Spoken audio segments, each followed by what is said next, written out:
Mohammed Atta was the person that I actually talked to, and asked him, where are you from, trying to make him feel a little bit more comfortable, and dumb me, and he said he was from Germany.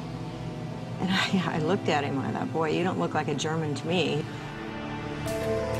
At the end of July, both Atta and al-Shehi took their solo flights, and in mid-August, they passed their pilot's test.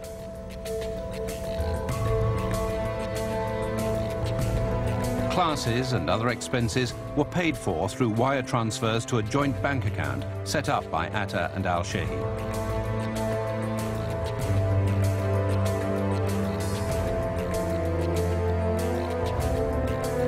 US investigators would later discover financial documents that showed between July and September of 2000, the men of the Hamburg cell received more than $100,000, money traced to al-Qaeda operatives overseas.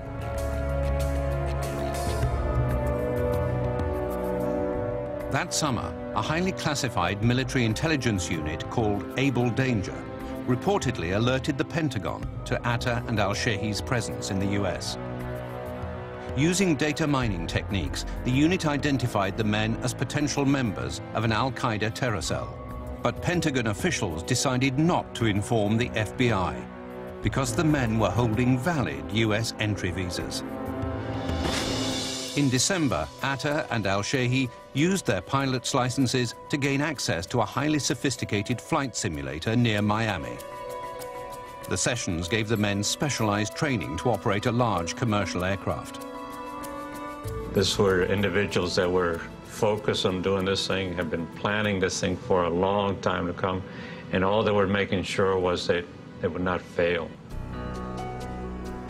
Meanwhile, Ziad Jarrah was taking flying lessons at the Florida Flight Training Center, also in Venice. Jarrah's easygoing nature helped him mix better than either Atta or al-Shehi. Ziad had a good sense of humor and mixed very well with the other students. At the time, there was no other Muslim students, and really the only thing that reminded one of Ziad Jarrah being a Muslim was his name. For a while, Jarrah stayed with a fellow student pilot, often making his roommate breakfast before leaving for his lesson. Initially, Ziad was a little slow. He graduated in a normal time. His grades were above average. His flying skill, I would say, was above average. By August, Jarrah, like his co-conspirators, had earned a single-engine private pilot certificate. Phase 1 of the plane's operation was now complete. Their plans proceeded, until a mistake by Atta almost exposed them all.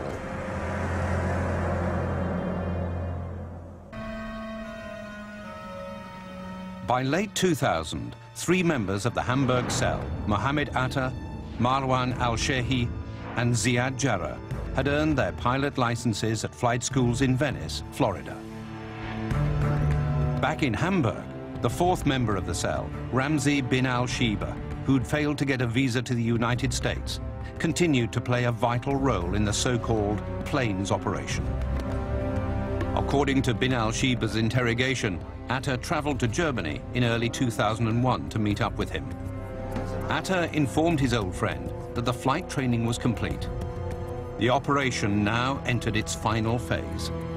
What they had left to do was figure out how to take over the planes, which flights to target, and then to go about finalizing the details of it. Bin al-Shib then traveled to Afghanistan to personally deliver the news to al-Qaeda leaders. When Atta tried to re-enter the United States at Miami airport, he was detained for traveling on an expired visa. This error by the leader of the Hamburg cell could have ruined the entire operation. In an attempt to salvage his mission, Atta told officials about his flight training, explaining that he hoped to one day become a pilot. Eventually, he managed to persuade them to allow him back into the country.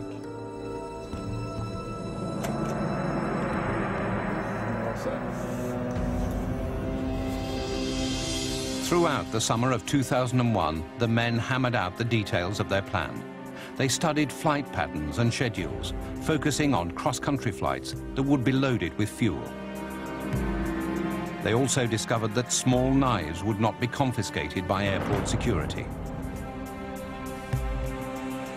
Each operative took numerous cross-country surveillance flights, flying on the same type of plane he would pilot on their mission: Boeing 767s and 757s. The men traveled in first class, sitting in seats that gave them a clear view of the cockpit. Atta concluded the best time to storm the cockpit would be about 10 to 15 minutes after takeoff, when the cockpit doors opened for the first time. And that 4 or 5 men spaced throughout the cabin would be enough to seize control of each plane.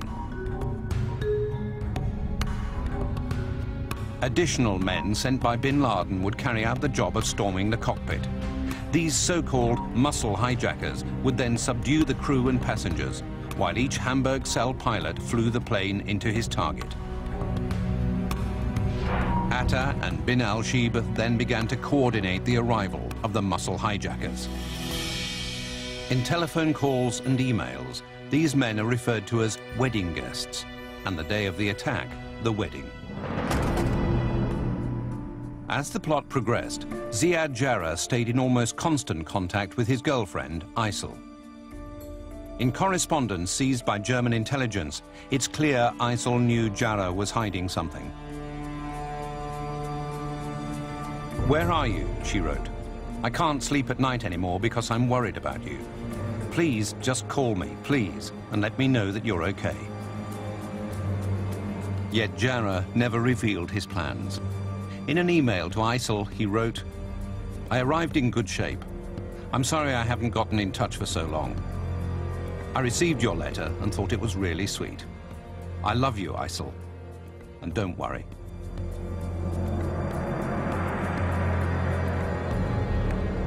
In July 2001, Atta flew to Spain for a final meeting with Ramzi bin al-Shibh. It was the last time the men would see one another. They reviewed Osama bin Laden's list of approved targets, and to avoid detection, they spoke in code. They pretended to be students discussing fields of study. Arts referred to the Pentagon, law, the US Capitol building, politics, the White House, and architecture, the World Trade Center. The Twin Towers were important targets to bin Laden, symbolizing not only America's economic might, but because of New York's large Jewish population, Jewish America.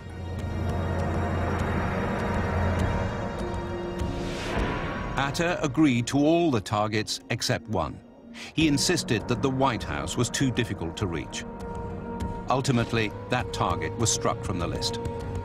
At their meeting, Atta expressed his concern that Ziad Jarrah might be having second thoughts about the operation.